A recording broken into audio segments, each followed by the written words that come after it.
Hi, everyone. This is Paul Casey. Welcome to the Kempo Karate Hall of Fame educational video series. Today, we're very honored to have a very special guest, one of my favorites, a longtime practitioner, one of the most successful and recognized and revered martial artists from the original days with Ed Parker. Would you please welcome Mr. Joe Dimmick? Hello, all. I paid Paul to make that nice presentation, but here we are. So, Joseph, it is truly an honor. It's good to see you. Why don't we do this? Joe, why don't you tell everybody where you're at right now and what you're doing?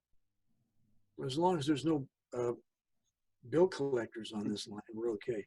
Well, I'm actually in the city of Joshua Tree, which is not a city. It's kind of a smaller community. So about 2,000 feet level out here, and we're above Palm Springs, about 45 miles to the north of them. And they've got a nice little ranch out here. We have a lot of space, and we don't like to have a lot of people on our backside. So this is very quiet and peaceful out here. We have actually 10 acres. And around us, of course, it looks like like the life on the prairie. But on our own property, we probably have about 100 mature trees.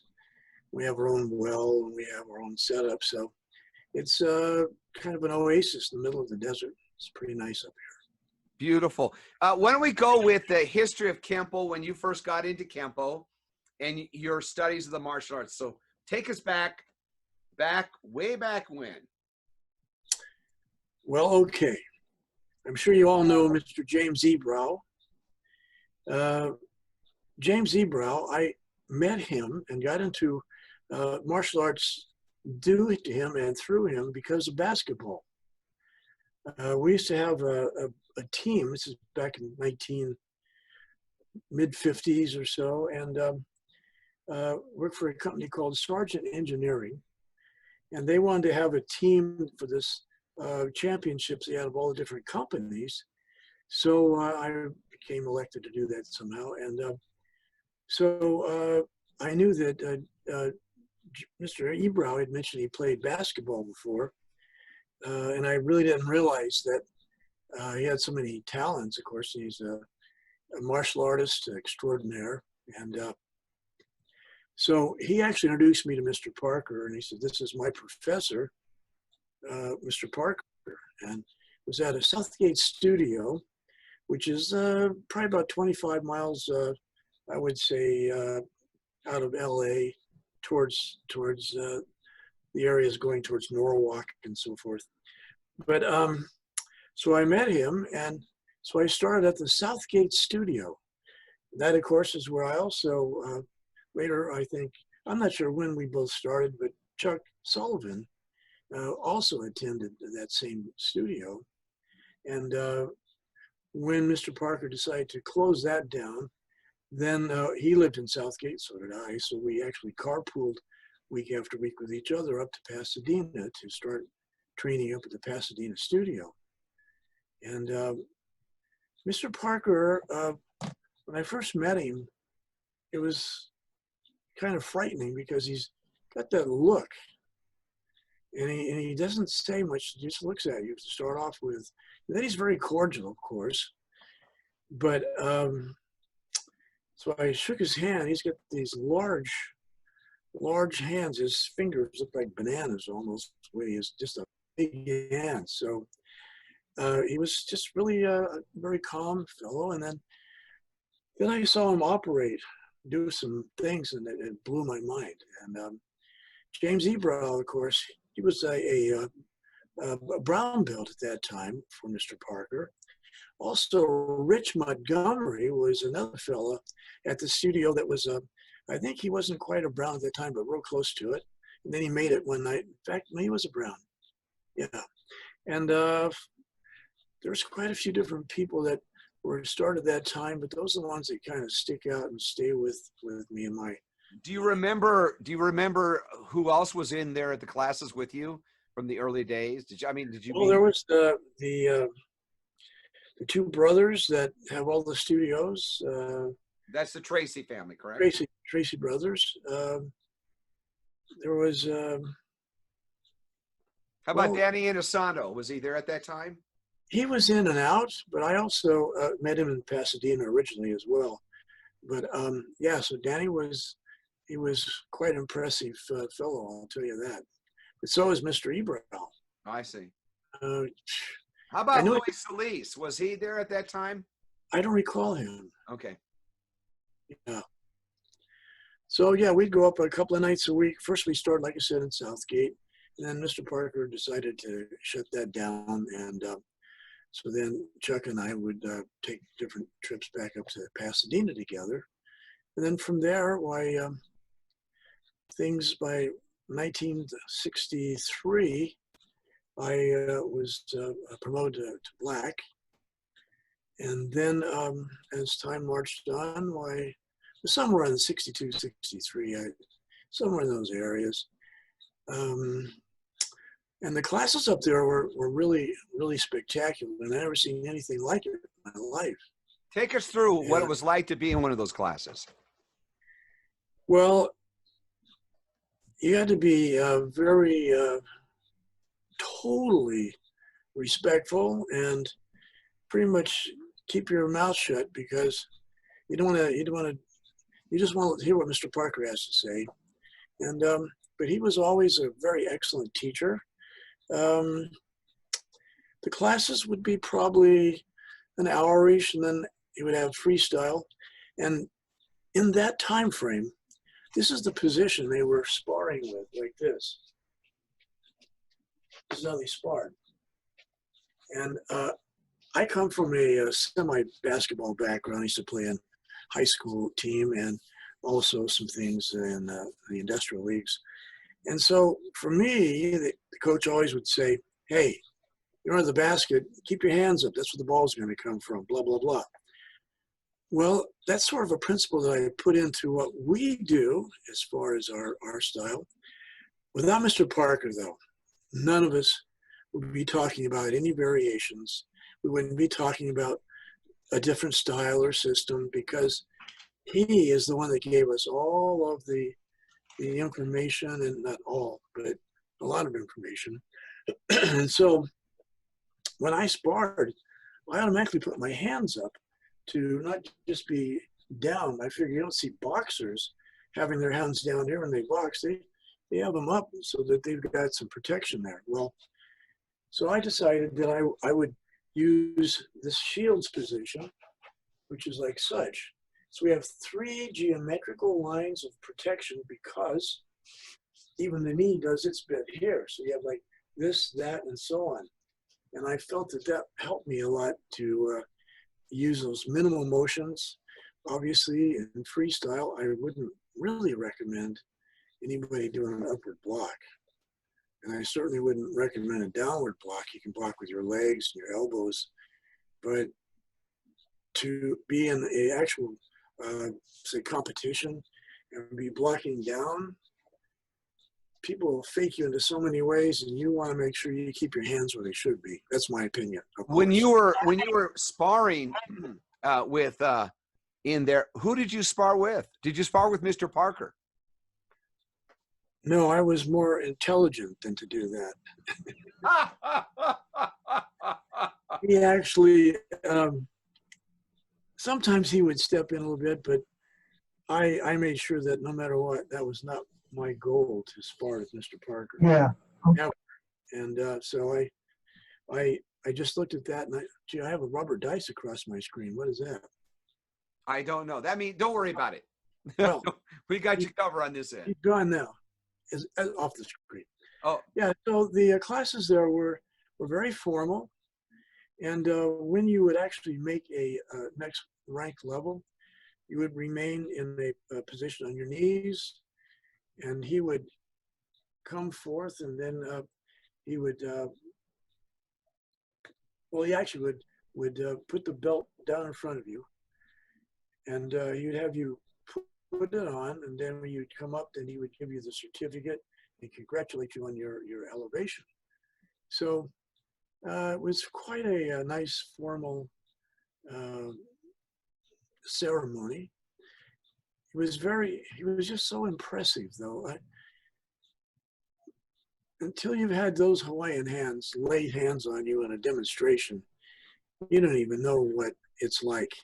Sure. And we were in one demo one time, and he caught me on a hammer fist to the kidney. He had me bent over, thundering hammers, and then he came down with something, and I'm like, boy, that really.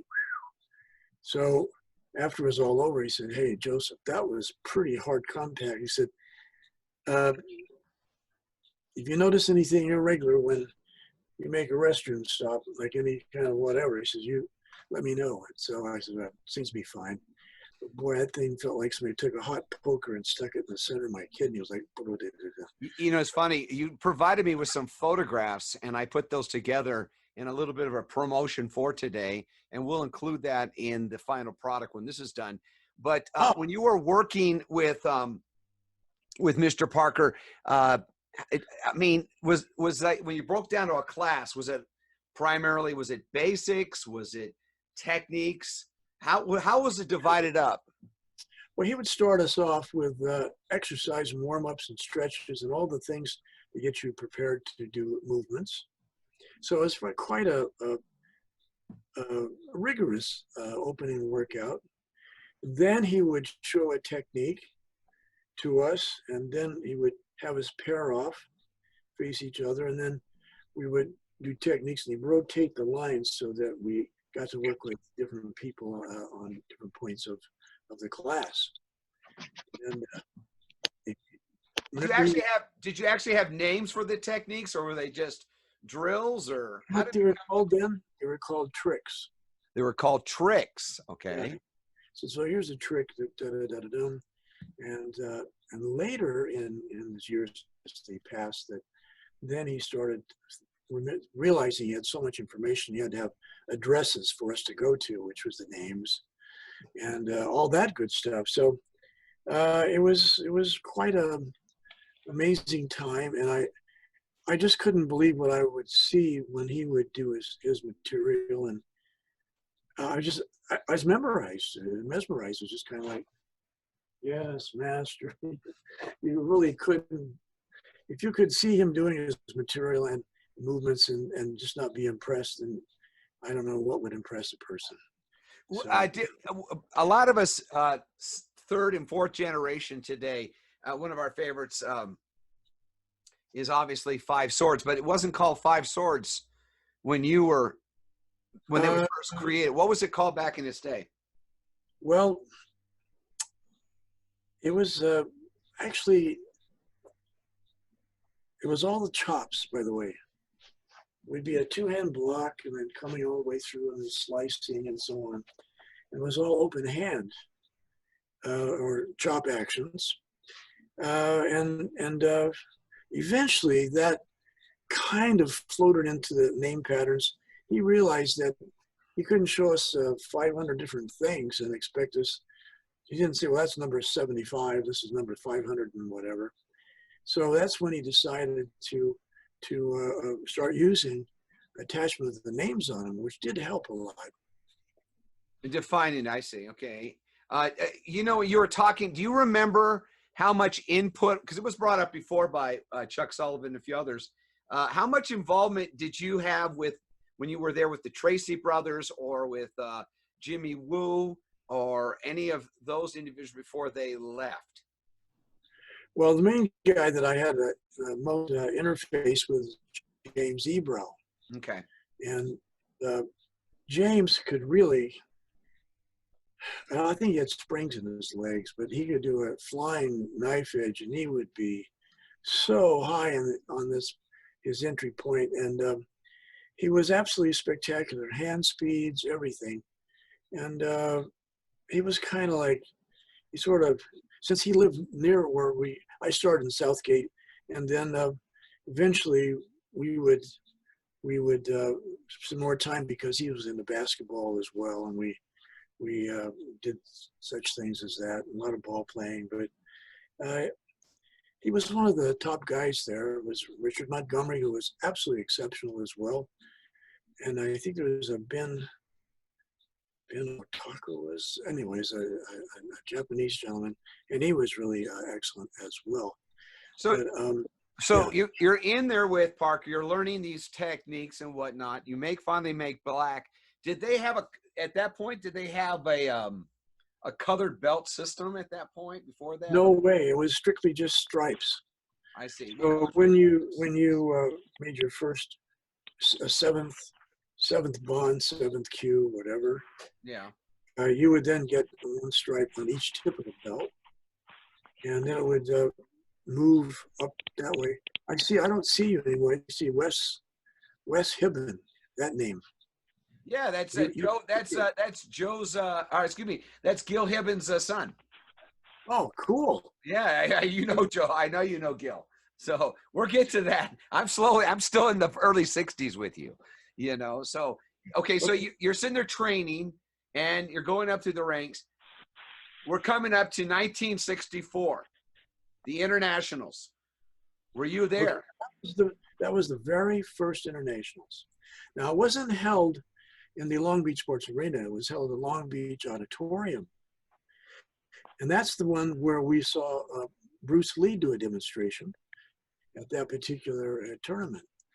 And so it was not the large area that you saw in the latter international tournaments and so forth, because that was his first shot. And nobody had ever had any.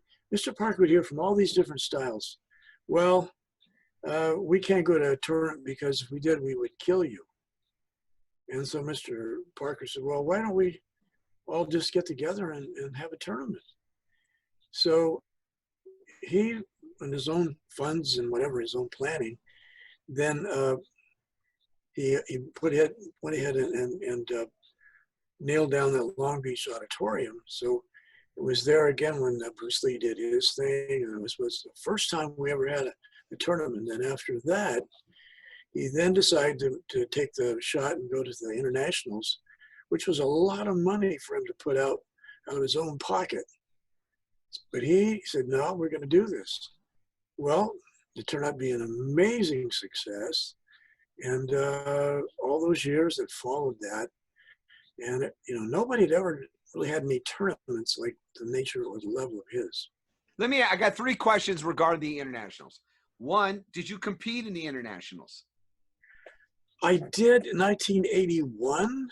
But not 64. No. It was too soon for that. So, but then once I got my Downey school going, then finally all my crew really started coming up, and then in 65 and up, then we started doing things in the internationals. And a lot of my guys won their black belt divisions, my brown belt team. But everybody had people out of their studios that did well. And so, but it was really, really something. And to have all those rings going at once, only Mr. Parker could figure all that out. And the first one, or the second one, it was like mayhem almost, but it went great. In fact, our Downey studio was in charge of registration that year. So we did that, and I guess we did such a good job that all the tournaments thereafter we got tagged as those to take care of registration, but it was all good. When you were you were working out in Pasadena, and you obviously did sparring with, you've obviously sparred with probably Chuck Sullivan and a few other people, correct? Yeah, now Chuck Sullivan actually started at the Southgate studio where I started. Uh-huh. And Chuck is a professional barber, or was. And so we decided when we go up to Pasadena, we could trade off back and forth, and 1 week I'd drive, 1 week he would drive. So yeah, Chuck was an excellent martial artist and a fine fellow. When you were there, obviously, were you there present when Lee came in to the school to work out? I did see him once up in Pasadena, but I think it was one time I came in and it was like a private lesson with Mr. Parker, and it was nobody was permitted to watch lessons. especially because they're private lessons. So when I walked in, I was like Bruce Lee and Mr. Parker down. Holy catfish! So then I knew quickly just to leave before he would tell me get out of the room. But so that was the studio there was pretty fantastic. It was one large room, didn't have any other separate rooms. Dressing rooms were great and showers, but he had an office, which is up in the corner towards the front of the building as well. And he could see inside the studio with his windows and on outside in the street. But he always was watching the classes. He wasn't teaching, but most of the time he was the main instructor. I see. Let me ask you this. Okay, so you're training out. So when did you stop going to Pasadena? And I guess you said you opened up your school in Downey. Is that what you said? So I was in '65 is when I opened that up, and I actually started with a smaller studio in that shopping center. I was teaching mainly, everybody wanted women's self-defense classes. So I had all these, a whole room of ladies that really want to take lessons. So I used some of the other guys that train with me. I could use them to help me on the classes. And then it just sort of like blossomed, and I had, wow. So then I rented 2 studios in the same shopping center together. And then we opened the walls up and made it even but it still had 2 separate rooms. I'd have a beginner class on this side and the intermediate class on that side. And then when that was over, we would have the freestyle on that one side, and private lessons were going on over here, and or that kind of a training. How long did that school function there for you or existed? I sold that studio to one of my black belts, and David Palacios. He was a good black, and that was probably somewhere probably in the early '60s, because we opened up Fountain Valley Studio in Orange County. Dates could be a little bit off here, but that's all right. And so I thought, well, I really don't have time to make the Splitsville, and the Orange County thing was totally busy. And that's when Mr. Parker was teaching privates for sure, and a group. So we had like 14 private teaching rooms and 2 giant group class areas. We had a fantastic quarters for the changing rooms and showers, and the ladies' changing room and all that. So we had a nice office in the front where people could come in and lounge there, and all this furniture. And the classes are going on. Of course, I had an office off of that, and it was a full-time operation. I had to have a secretary, give the people their training sheets, take care of the payment comings and goings, and so a lot of my people like Robert Dice, Darwin Jones, they really were key people at my studio as well. How many students do you think you've taught when you said, I'm going to limit this, when you opened your school? Well, in Downey, to a certain time, I had taught thousands of people. And that's still that adage Mr. Parker said, Joseph, in the end, they all quit. And he said it with such a somber tone to his voice. And then I later found out all about it. Any of your students that stand out because they not because of their rank, but because of how hard they work and inspired you? Okay, I would have to say Darwin Jones, Robert Dice. Gosh, there's so many good people there.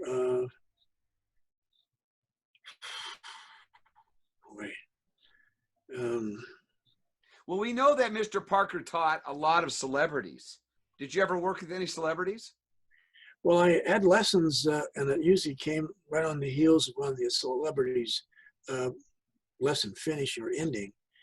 So I saw all sorts of TV personalities, and of course we were supposed to. You can't watch a lesson. Mm-hmm. You come, you change, you stay in the dressing room until he tells you that it's your time. But sometimes you do a little bit of a peeking around the corner, and And so, yeah, I saw. How about But yourself, though? Did you teach any that stand out? I taught some television personalities. Their shows have gone. I can't even remember which the shows were, but I taught some people at TV shows. I taught. There's one fellow I taught. He was a professional magician, and he was like the star, excuse me, attraction at over in Universal Studios. And this guy was so incredible with close-up magic and so on. He was really something, and he could do things with his hands, movements in the martial arts, and you think, man, that was pretty slick right there. So yeah, I taught some very interesting people, professional people. I taught people that were billionaires, millionaires, people that were just everyday folks like all of us. The reason I allude to this is that there's one of the nice things that you're so humble and uncertain when it comes to these things. It's really tough to get you to respond sometimes, but it's really quite cool about the fact that someone by the name of Elvis Presley and you had something common helping him, and it was about his promotion. So why don't you talk about that? Well, I did see Elvis take his lessons off and on, and listen, I was in the background with Mr. Parker being the main guy, but he seemed to be a pretty humble guy, but he would just look at you a lot. He wouldn't say much. He was just like he's studying you. And I just figured, well, if he's not talking, I'm not going to be interrupting, or anything. But he was quite good. Sometimes I was surprised that he had such a huge love and interest for Kempo, and he really was a total Mr. Parker advocate. And he seemed like a pretty calm guy, but I could never tell what he was thinking, because he would just kind of just look at you and like he's figuring out what you are or why you are. I don't know what it was, but he always was very courteous and very kind. How proficient was he? Pardon me? How proficient was he? I thought he was quite proficient, and because a lot of stars, they play with it and then they don't really develop it as much. But he was pretty good. Sometimes I would see him make moves, and I think, wow, that's pretty good. And here's this guy. He's such a big superstar, and he is gonzo over Kempo. And of course, Mr. Parker had him in his house a lot of times. And most of my lessons weren't just at the studio, because after I had my schools going, I didn't have time to go to group classes. So I'd take 2-hour lessons every Friday, and Mr. Parker would say, okay, Joseph, come to my house. And then sometimes he'd say, well, we'll be at the studio. But I spent more time at his house, and his youngest daughter, Darlene Parker, she goes, I thought you were one of my uncles. You're always at my house. So I says, well, and of course, as we know, the Hawaiians call white folks haoles. Yes. And I told her, I says, well, you don't want to have a haole in your life. You can't trust a haole. Yes. Well, I know that you, if for the Elvis fans, they researched this stuff out, and your signature's on one of Elvis's certificates, correct? When talk about that. 5th degree. When he made 5th degree, were you there when he got tested, or did you just sign off on that? That one, I signed off on that, but I was in the room when I saw him working and heading towards his direction of getting ready for that. He was a pretty calm guy, though, and but like I said, he would always just look at you, and I couldn't tell what was going on. But he was cordial. He was very polite. So you're taking lessons privately from Mr. Parker. You're running your own school. Tell us about how long that continued and what your last conversations were with Mr. Parker, if that's okay with you. Okay. Probably, I would say,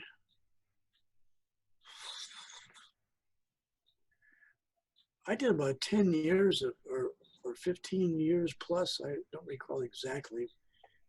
My private lessons, that was that was my main day of the week, which was Fridays, and I would block out 2 hours, and then I could go where he told me, go to my house, come to the studio.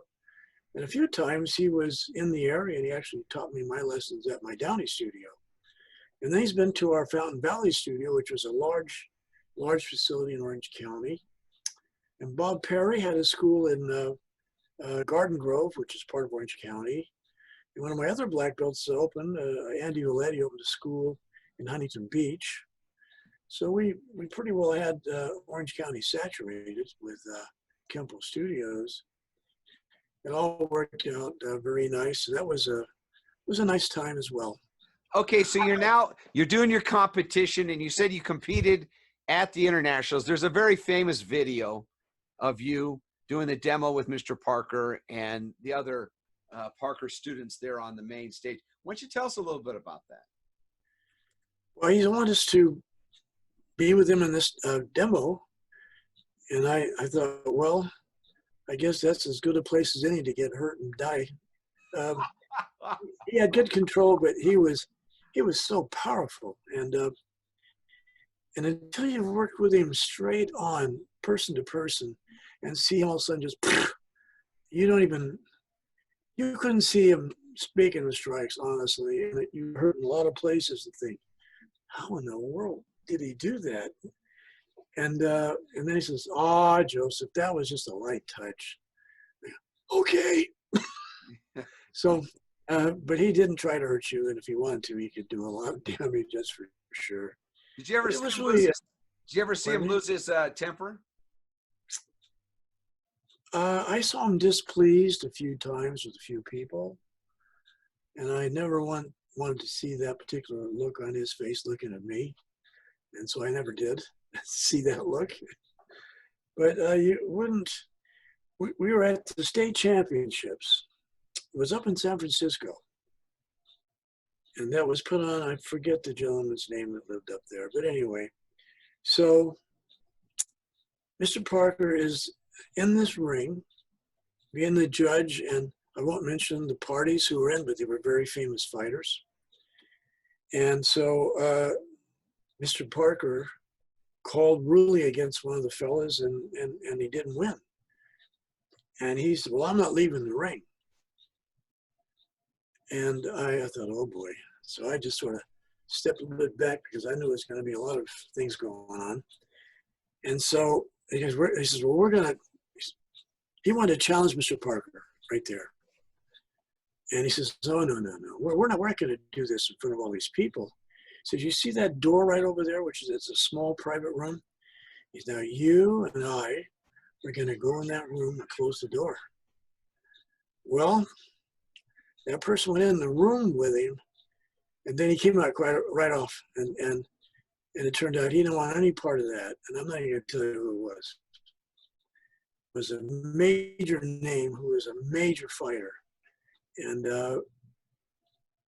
look on Mr. Parker's face, if you ever see that look, you better make sure you're out of the way, because when he was focused like that, but he was disappointed that somebody would lose the honor like that and treat another martial artist, especially at his tournament that was part of his association. So, but, what was it like for you to compete? What was it like for you to compete at the internationals? Well, I only competed in the forums. It was 1981, and of course the judges were Kempo guys for the forums.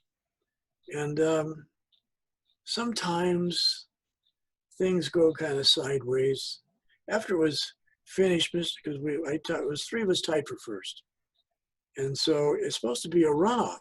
I had like 3 more forms that I practiced for a whole year. I just said, we're going to do it, let's do it. Well, that one judge, we had sort of some challenges with his studios a few times, and my guys they sort of won. And so I could see that there was some feelings there, and I thought, wow. So they said, we're not going to do a runoff, we're just going to recalibrate the numbers. So There were So three of Joe, us on the let's no, yeah, let's talk about a little bit about you and your three shields and the origin of it and its meaning and some of the concepts. Can we talk about that? sure. Well, okay, so what's this three shields baloney? Well, what it is really, as you know, some of the people I told you they fought this way. Some people just sort of have their hands here, whatever. It's okay. Some have their hands up. That's great too. I felt it was necessary that the front hand should be up, and the secondary hand should be in the center across the central point. So you can do these blocks, elbows, and so on, and block with your knee. And to do a downward block in freestyle, it's my opinion, so don't kill me. I just wouldn't do a downward block in freestyle, honestly. You drop your lead hand. That's just not, well, anyway. So the three shields stayed here, and these had three geometrical lines, planes of protection. Your leg would be in this area here. Just imagine, we're back in the days of the Roman Empire. We have a shield on this arm. We have a shield on this arm. We have a shield on this front leg. So those three geo lines of protection give us some pretty nice position for defenses. And I like to have the hands up, but everybody has their own ideas and their own direction. So am I right and they're wrong, or vice versa? It's whatever you feel comfortable with, but I found it to be quite efficient. Beautiful. Yeah. Beautiful. What is the Connectors program? What is that about? I've heard about those. Yes. Okay. A connector is a small assembly ranging between 2 to maybe 6 moves each that are like when a boxer has hit the other boxer and he's kind of on the ropes, really starting to go out. He moves in quickly and does bada bada bada bada boom and finishes them off. Well, the connectors are the same kind of a situation, and but they can be stacked 1, 2, 3, or 3, 2, 1, or 1, whatever.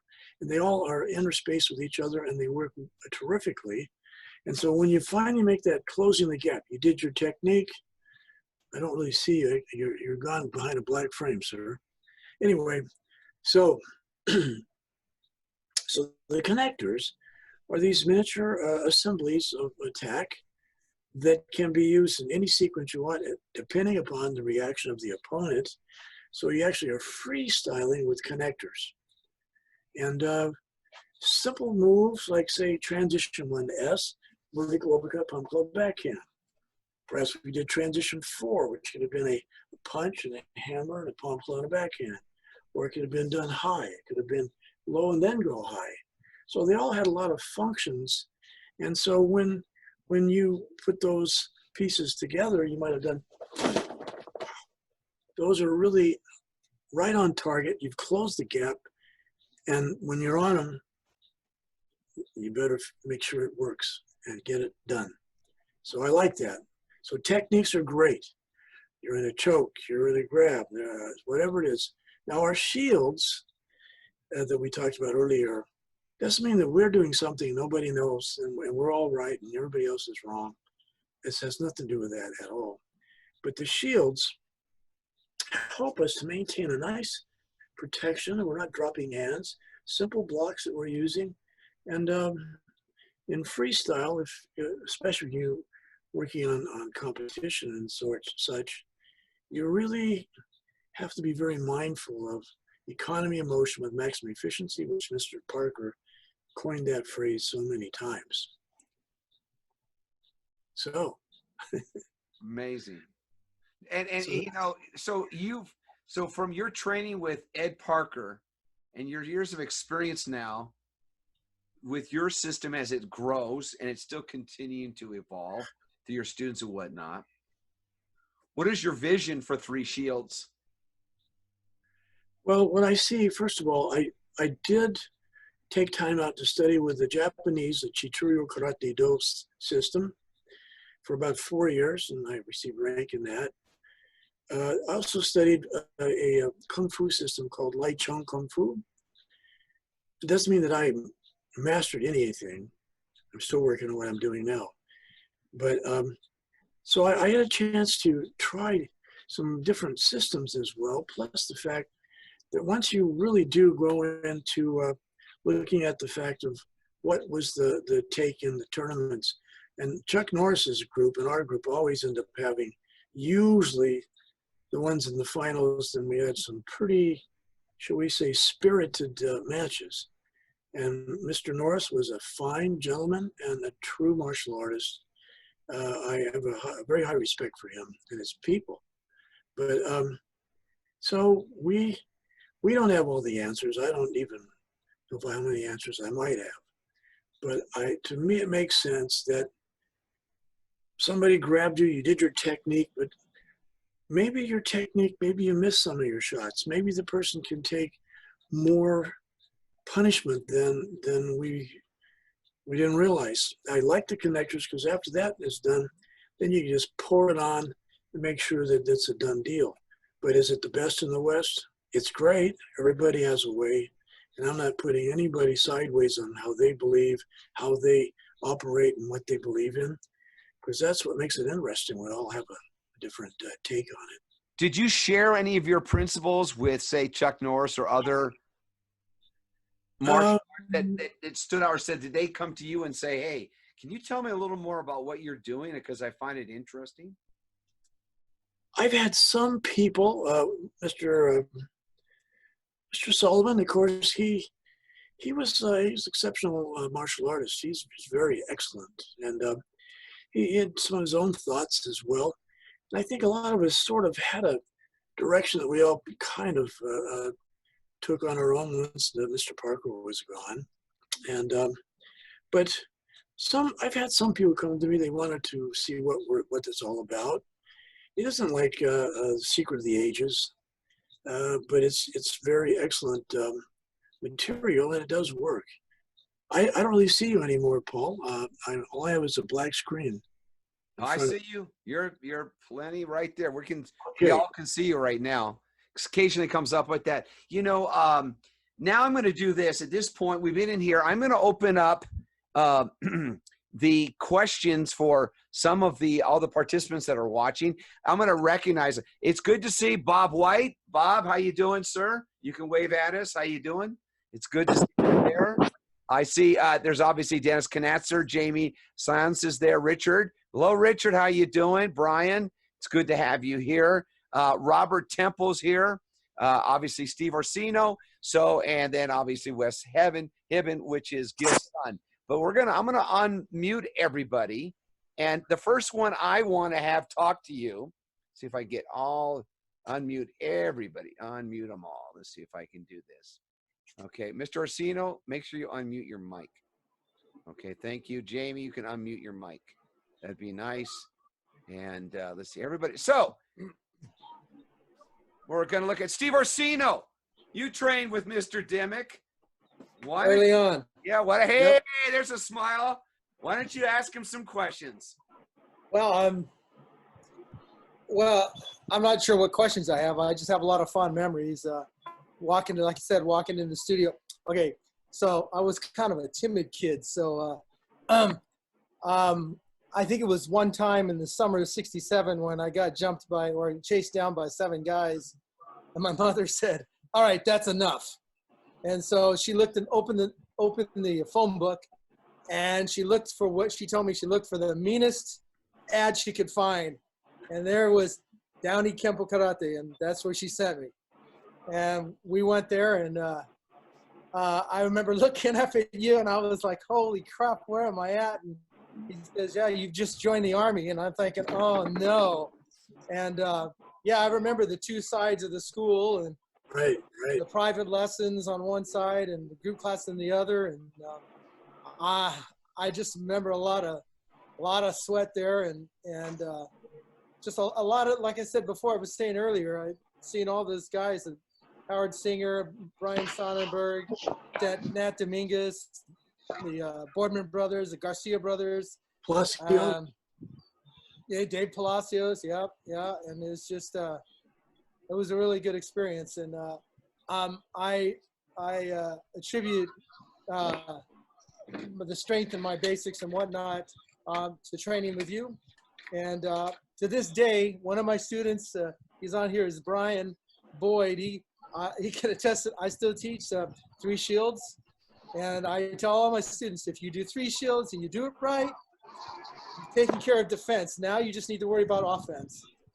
So you're a good student, and you excelled, and I was proud to have you. well, we try. I keep trying, and I keep working at it. Let's But, bring in a lot of Richard. good experiences. Richard, why don't you say a few words? A few words.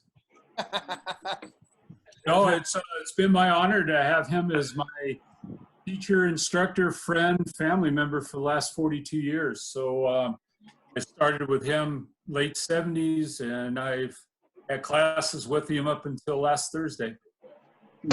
Wow. Looking Yeah, forward to next Thursday. Does that mean you're quitting? No. Let me share one thing real quick. We were at the Hall of Fame. Richard was there, and he made the presentation for Joe.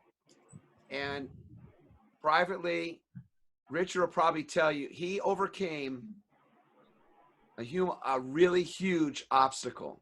And I'm so happy to see you here today. Because I didn't think I'd make it this far, but stop that. I owe a lot to the guy above, the big guy above, and Mr. Dimmick, because there's a lot of things that he taught me outside of class about conducting yourself, things that transcend just the basic physical aspects of going in and doing 5 swords or doing whatever, but exercises, breathing, meditations, things like that. So we've always had a large part of our training was also internal as well as external. And I contribute a lot of that to my success with getting past the cancer. Yeah, you're an amazing human being. My mother battled cancer 3 times. And you're a testimony to the inner strength of a human being. And well, like my mom used to say, I appreciate all that. I'm sorry to hear about your mom, but my mom used to tell me I was too ordinary to die. Robert, how you doing, buddy? Terrific. What do you have? What question do you have for Mr. Dimmick? Well, I have a good friend, Howard Singer, who has talked so much about his teacher. It's more than a pleasure to meet him at this time in my life. And I just want to tell him, sir, thank you. Thank you for doing what you do. And please keep doing it. Others like me we have a lot to learn. So again, you'll hear from me or see me sometime soon. Cool. That's great. Yeah. I appreciate the kind words. And Richard Post, of course, seems like we go to some of these dinners and so forth, the Kempo thing, and you see this giant standing behind me, and everybody walk up, how you doing? Ooh, Mr. Dimmick, how are you? I said, well, he won't. He's on our side. But, well, while we're on the subject of recognizing people for importance, there's a man that's here with us today. He was inducted with Robert last year, 2019, Hall of Fame. And today is his birthday. Carl Totten. Dr. Totten, how are you, sir? Happy birthday. Happy birthday, sir.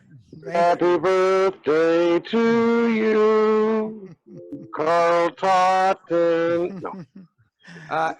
Don't tell him not to give up his day job, all right? Keep rolling. It's really good to be here, and especially here to honor you, Mr. Dimmick. You've always been an idol of mine since I was just a little child, basically. It seems You're a weed hopper. Yeah. Back in the 60s and 70s and 80s, every time I'd go to the internationals, one of the people who I'd always see there, helping, supporting, organizing the tournament, and being one of Mr. Parker's right-hand men was you. And so you've always been someone I've always admired. And I remember a few years ago, I was at your dinner, Mr. White, and I was seated at the table with Joe and Richard, and we had the greatest time talking all night. It was really fantastic. And I really got a chance to find out, the depth of knowledge and humility and respect that they both have. And I admire both of you gentlemen greatly. And Thank so you, it's really, sir. really good to be here with I had people. started as well. Yeah. To be here, people of your level, because like I said, you've been, I mean, really an idol since for as long as I can remember, 40 or 50 years. Well, thank you so much. I appreciate that. I met a lot of wonderful people. I always remember you and all the other guys that we've come across and taught as well. But I think the martial arts is a wonderful thing. I tell everybody, it's a great thing to get involved with. It's good for your body and mind. And I've been in about 60 some years, 64, 5, 6 years, I don't know. And I still work out 3 days a week. I'm not training to go to the Olympics, obviously, not in 84. But if one thing I did right in my life was to get into martial arts, especially Kempo. But I did try Japanese. I did try another system as well with Kung Fu, and they're all fine. But Kempo really is my favorite direction. And but every way is the way, and no one way is the only way. Lao Tzu said that, by the way. And I think it's a very logical and effective system that we all studied and teach.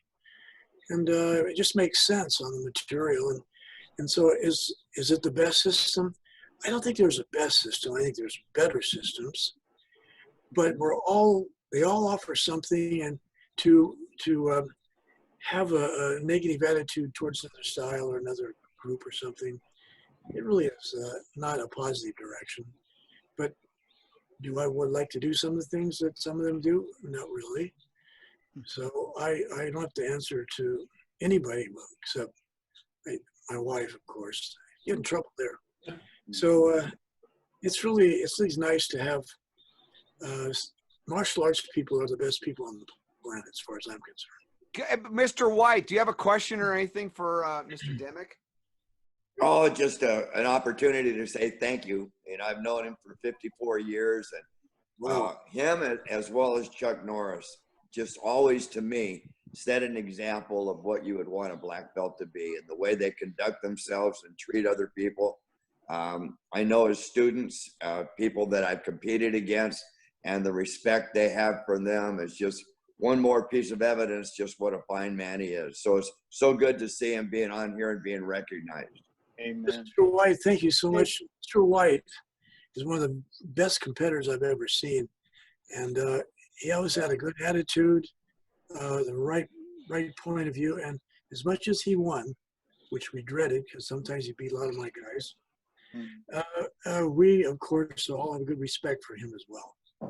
Beautiful. Yeah. Well, thank you. I remember the video tournament you threw in the 60s. That was before its time, but it certainly was a great event. Go ahead, Steve. You had something? Okay, well, actually, there's 3 things, but let's just get to the 2 down. I remember I was talking to Huck one time, and I said, Huck, you know Joe Dimmick, right? And he goes, yeah. How would you describe it? And he said, fast. And I said, okay, I already know that, because I remember one time in the sparring lesson, I was probably 14, and Mr. Dimmick, you obviously wouldn't remember this, but I had just stuck in my mind, because you said, okay, you would say, right chop, left side of neck. And I'm thinking, what is he talking about? And then there's a flurry and a flash, and all of a sudden I hear right chop, left side of the neck. I'm thinking, how do you do that? And then we got back in, and he said, right hammer fist, left kidney. And I'm like, what? And then, boom, man, right on the left kidney. I'm thinking, okay, now I'm scared. But anyway, so it's just amazing. So when Huck said fast, I'm like, yeah, I know that. But I do have a question. When I tested for Brown, it was a week prior to moving to becoming Senpai Kempo. And so I tested under the Park material because we hadn't transitioned yet. Right. How far from what you're doing now is Senpai Kempo? I mean, how much does it move? Well, first of all, everything we do, every one of us, I don't care who we think we are, Mr. Parker showed us. Every move we do, we didn't know our left ankle from our right finger, our right hand, as to these moves in the martial arts. So he took us through so many variables and so many directions. And so the connectors really are, as I said, they're miniature sub-assemblies of strikes ranging between 2, 4, 6. They're all round numbers. Hit with one hand, hit with the other hand. So you don't just think he's using one hand repeated. Two hands doing their job, you get there quicker and with more we say, accuracy. But so it's nothing magic, but I like the fact that once you've done a technique, somebody grabs your lapel, you do your lapel grab, blah, blah, blah. And then be sure you finish them. They don't come back for part 2. And the fact that the connectors can be used any way you want to use them. And so you can switch one to the other, whatever you like. If he has a problem with the high side, works with some of the connectors with the low and vice versa. It's kind of like groups that you can spar with realistically, but they're really very effective. Techniques that Mr. Parker made, can't beat them. But when that is done, it's just good to follow with a final finality. And it's not going to be part 2 coming back. At least that's the plan anyway. So are we better than anybody else? I think we're as good as anybody else. But I don't think anybody say, oh, our style makes your style look like a jerk style. I would never even think that way because everybody has a way. Every way is the way. There's no one way. It's the only way for sure. And, you know, I really think you should have a good attitude, lots of respect for everybody. When you start thinking you're really something, you're off course. Just realize, hey, I got to keep working on. You'll do things and you think, oh boy, let's try that again. So we all try to be the best we can, and we work hard, and we are kind to people. A lot of people, I live in this high desert, they don't even know I'm in the martial arts. So I don't walk around with a T-shirt and standing in public, you know, and doing some things and acting like some kind of a show off. I think when you show off, then you really don't have much to show off. It's a small person behind that. And respect the arts, stay out of trouble. I got it. Yeah, it's important that we have an image too that we have to be kind. All you guys that are black belts, a gentleman is the main part of that. Kindness and helping people as well. You know, Joe, did you work much with weapons when you were coming up? Besides the natural weapons, yeah, I'm talking about. Yeah, the staff primarily, and no, I really didn't work with some of the other pieces, but clubs, yes, clubs for sure. Did you spend any time with Gil Hibben? Excuse me. Not really. He always seemed to be pretty much into another area, and also I live, of course, you know, I live out in the boondockers up here where I live in Joshua Tree, but I like to be away from the masses. It's very, the desert has a special piece that rolls across it that is so peaceful and calm. And so, yeah, I've done a lot of stuff with a different kind of a business, that crazy lookalike stuff. Right. The reason I bring that up is his son, Wes, is here. Wes, are you there? Oh. Yeah, I'm here. Yeah. Why don't you relate some stories to Mr. Dimmick about your father? I don't see that. He's got to have one. One story? Yeah, sure. I don't know. By the way, how is your father? How is your father today? He's doing good. He's still out in the shop and keeping real busy making knives. Beautiful. Super. Down low and all the good stuff. Well, I want to ask, you know, Dennis Knatzer, are you still there, sir? I'm here. Okay, now it's your chance. You've been chomping at the bit for 2 days on this one, asking me about talking with Mr. Dimmick. So go ahead. Well, some of the questions that I had for Mr. Dimmick, he's already answered. Like, I was real curious of the 3 shields, And it's amazing. You say it different than I do, but I've done that for years. I block with my front leg, and I fight with my left leg back, and I was a big sweeper, like Tom Kelly was. And so my right leg was my strong leg, but I can't tell you how many, of course, my legs are beat up from getting kicked in the shins and everything. So, you know, and that's why I've been, in the case I'm in now, I've had 11 surgeries on my left hip. Went in for a normal hip replacement and got MRSA in the hospital. Thank you very much, hospital. So they wanted to take my leg off at the hip, and I'm going, no, that's not an option. You know, I mean, if it's going to be life or death, well, I don't know. I might even choose death over that. I'm not sure if I want to walk around with no hip. But anyway, so I'm getting better, and I still have one more operation to go to put a full hip back in so I can get back on the mat. And I was traveling through Palm Springs, and I talk to Richard occasionally. And of course, I look at all his corny jokes because I'm just as bad, if not worse, than he is. You know, but I don't know how you deal with a giant guy like that. I was wondering if you carry a 44 mag when he comes in for a lesson. You know, I think a bazooka would be much better. Well, he's such a giant. What is he, 6'10" or something? Whoa. No, I'm going. I used to be 6'5", but since I got older, I shrunk. So I'm about 6'4" now.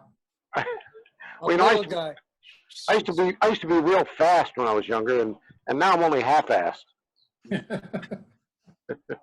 But no, I kind of parrot what Joe Dimmick, not Joe Dimmick, what an idiot. What Carl Totten said, Dr. Cotton.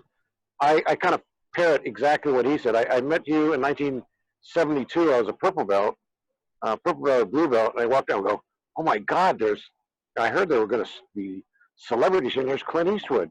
Got to go up and meet this guy. And the guy goes, hi, I'm Joe Dimmick. And I'm going, aren't you Clint Eastwood? He goes, no. And that was 72. And then I was mesmerized by that red dragon patch. Man, I want one of those red dragon patches. I thought that was the coolest patch. Yeah, I have to see if I can find one of those for you. Oh, it's so cool. But anyway, I've respected you for numerous years, and Paul told me, you know, we're going to have Joe Dimmick on. I'm going, wow. In fact, I was traveling through Palm Springs, and I was talking to Mr. Post, and he said, well, hey, why don't you, and I was almost out heading back home to Phoenix, coming to a Bob White event. I said, wow. And he goes, hey, next time you're in town, come over here, call me, and we'll go out and see Mr. Dimmick. I'm going, oh, man, that'd be great. I'd love to see him again. So I was born in Phoenix. Oh, really? Yeah. Wow. Well, you got to come and see me then. I think so. Joe, while we're on the subject of patch, why don't you explain your patch for us? Well, the one we have now is pretty simple. Actually, the very center of that is peace and tranquility, and as also the fact of defense and coordination and so forth with those different symbols. But Very nice. and it means Kempo as well. But I originally had it as Sam Pai Kempo because Sam in Chinese is 3 and Pai is shields. But I made some changes in with the connectors around year 2000 with all these connectors. So I decided, okay, we'll just call it 3 shields Kempo, which is nothing more than a say things we'll say it in Chinese. But I like the whole thing. It's simple patch, but it has symbols of the martial arts and what we do, and yeah, I like the dragon patch that we had before, which you mentioned, but I had some person, I think I shared that with you, that he was some kind of a crazy fellow. I saw him online, and I was like, oh my God. And he was wearing my dragon patch, and he said he was a Sampai master, and he was doing things like this. And and then he had a couple of young ladies there with just bikini bathing suits on, walking all around. There was a cat running in and out of his feet. And I thought, this is a circus. This is so embarrassing. So then I thought, okay, that's it. I changed my patch. So, I still have that patch, but it wasn't me, I swear. Yeah, right. We know better. We know better. While we're on the subject, let's Mr. Totten, it's good to have you back. Do you have any questions for Mr. Dimmick? Yes, I have the book, I guess your student wrote on Sampai Kempo. Mike Persons, yeah, he wrote Michael Persons, yes, that book. And that's a fine book. I've had it for many, many years. But what I've been waiting for all these years is your book, sir. When can we expect to find that coming out? Well, I've thought about that quite a lot, and I know that once I hit the highway and out of this life, there's not a lot of us that do what we do left. Now, we got Mr. Jones, Mr. Post, Mr. Dice. So I should be doing something with that, and thanks for bringing that up. And you know, look, I'm not saying that we are like this amazing system, but it's founded on reality, and I know that it works because the connectors that we have used in our teams that have fought against Norris's group and all the different people, Chuck Norris's people, they were a tough bunch of fellas, by golly. And Chuck was always such a super gentleman and kind, such good manners, true martial artist. But so we had sometimes we'd be standing on the side of our teams thinking, oh boy, this is all right. I get in there, and I go, oh Lord. And I see him doing the same thing, but he had some really great fighters too. You know, well, I want to say, Mr. Joe, White. Joe, Mr. one White, thing I want to say is that Carl is hosting here on the Hall of Fame. We're calling it the Kempo Book Club, and he goes through several books and he brings out some of the principles and whatnot. But when you're ready, we would love to showcase and let people know this is available. The whole purpose of these educational videos is to reintroduce the members of the Hall of Fame to the martial arts community, because most of these events that you see when they honor people, they receive an award, they take the award and they put it on their wall, and then they're forgotten. And we don't want to limit that contribution. So it's important that we share people, especially people like yourself. Well, I appreciate the kind words. I think sometimes your view of me and what I really am is probably two different things, but it's always nice to see great martial artists and have a light of respect and kind people, and people that you have today online with us is impressive people, as well as yourself.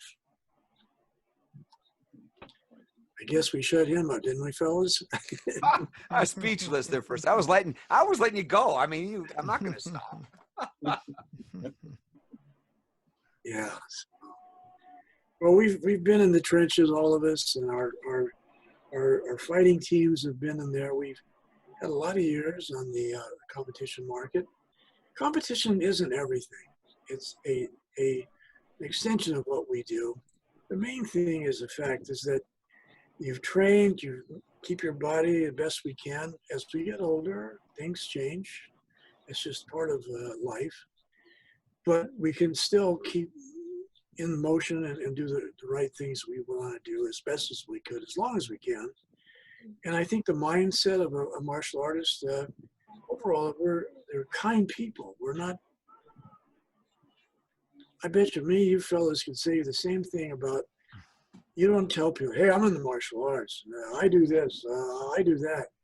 Nobody knows about that. And when they see you, they don't even realize what kind of abilities is standing right in front of them. And but I think that's the mark of what we do is being appreciative of the arts and be respectful to it. And I know we miss our teachers. I miss Mr. Parker very much. I wish he was still here. He was so brilliant. He was the Einstein of Kempo, and no telling what he'd be on to at this point in life. But you know, we all have to. We see the years come and go, but we stay in the groove. I'll be doing martial arts until the end of the line. So I think it's important we all do that. And, you know, stay set with being gentlemen, kind, good manners. It means a lot. It does. You obviously, you epitomize that. And, you know, you truly are a gentleman. I'm going to use your own words.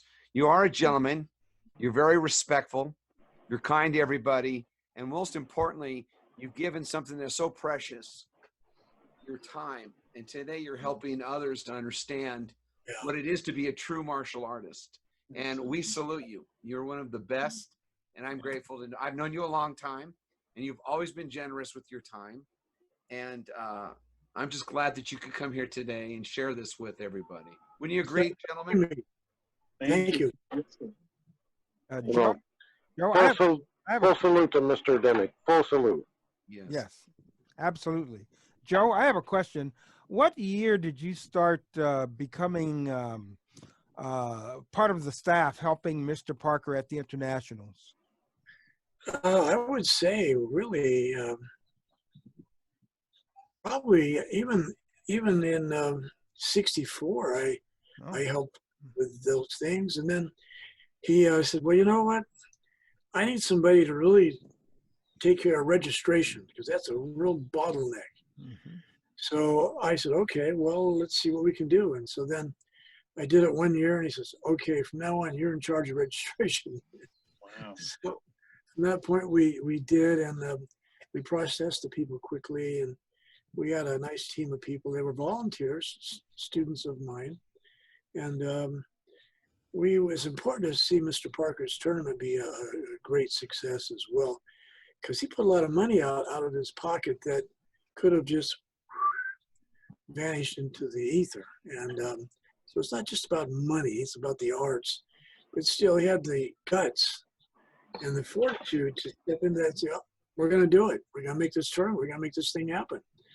And so all the schools, each school would donate some of their people and time to various things. I know Mr. White's group, they had things that they did the tournaments, and the same way with us, and so on and so on. And that was a big operation. I mean, huge. So, and it ran pretty doggone smooth. And all those rings be running at one time. Took a lot of different black belts from all different systems to be judges and cooperation and all the good stuff. But it was an amazing time as well. And every lesson that I got to spend with Mr. Parker was a real honor and a blessing. So I took 2 hours every Friday. I didn't care where he wanted me, meet him at his house, come to the studio, whatever. And I just never missed that for all those years. And then, of course, he passed on and left a big hole. Yes. Joe, I'm going to quick shout out, Derek Hibben. How you doing, Derek? Good. Hello, everybody. That's Wes's brother, and he's got some funky video going on right now. But okay, so Joe, let's talk about 3 things before we end this time with you. Tell us, what was the funniest thing that ever happened to you in the martial arts? What was the craziest thing that ever happened to you in the martial arts? And what was your last conversation with Mr. Parker? Well, one of the oddest things, I was a judge at the internationals. This was like in the daytime, and all these rings were functioning. So this lady, I would say she's somewhere in her 30s. She had on a gi and everything. So she said she was going to do a form. It was a forms contest. So she stepped into the ring, and then she cleared her throat, and she pointed to a person off the side. They punched this button on the player, and it was opera. And she started singing opera in the middle of the ring. And we're all looking at her like, well, how are we going to judge this? What? This is, and we didn't want to like just say, all right, turn that off, get out of here. didn't want anybody's feelings because it was so crazy. And she had this voice which probably wouldn't make it well with the recording company, but it went on for quite a while. And finally, we put our flags down and walked out of the ring. And then she finally stopped. But that was the most weirdest thing I ever saw at the International. It's karate back 10 years. That's Very good. different. Mr. White. Good man, Mr. White. So anyway, Joe, what was the last thing Mr. Parker said to you? Get out. Really? Well, he said everybody eventually leaves, so I guess so. He was just always so nice and polite always. And I have to say that just the fact I always would just say, all right, Joseph, I've got to do this now. And I just say, all right, Mr. Parker, and I bow out and leave. But again, I spent so much time at his home that I really knew all the kids, and I knew them when they were like little kids. And Darlene Parker now, she's the one who's having to try to run the BK, the Kempo things, the whole association, all by herself. And it's tough. She's not a black belt, so a lot of the blacks kind of give her some problems, I think. But I think out of respect to Mr. Parker, all of us should be very polite to his family, and it's important that we show courtesy and honor to Mr. Parker's people. Yeah. Joe, I want to say thank you on behalf of everybody for you being here today, giving a very precious gift, your time. It's truly an honor to have you speak. We look forward to, we'd love to have you come back, especially when we're going to announce your new book, right, Carl? That's right. And I think that'd be excellent. So thank you very much, Mr. Dimmick. It is truly an honor to see you. Everyone, let's pay our respect to Senior Master. Thank you so much. Nice seeing all of you. Thank you again, Casey. I appreciate it. God bless you, sir. Be safe. Thank you, everyone. We'll see you next week. Happy Take care. Happy Mother's Thank Day. you. Happy Mother's Day.